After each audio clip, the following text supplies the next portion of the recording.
Jalan Bintang Pepara Kecamatan Ketol, Kabupaten Aceh Tengah sejak seminggu terakhir mengalami amblas dengan kedalaman diperkirakan mencapai 2 sampai dengan 3 meter. Kepala desa atau reja setempat Misran menyampaikan amblasnya jalan tersebut membuat badan jalan menjadi sempit sehingga sulit untuk dilalui.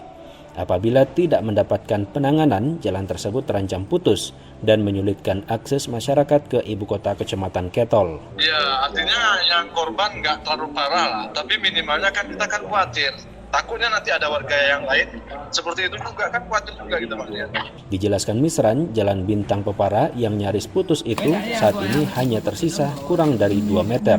Gorong-gorong yang terpasang di bawah aspal terbawa material longsor, sehingga diperkirakan hanya ada 1 gorong-gorong lagi yang tersisa di bawah badan jalan. Apabila diterjang hujan dengan intensitas tinggi, warga khawatir gorong-gorong yang tersisa akan terbawa material longsor dan menyebabkan jalan terputus. Sementara itu, PLT Kepala Dinas PUPR Kabupaten Aceh Tengah Andalika dikonfirmasi RRI menyampaikan sudah melakukan peninjauan. Ya, mudah-mudahan dapat segera tertangani dengan kegiatan pemeliharaan jalan. Satiran, RRI Takengon melaporkan.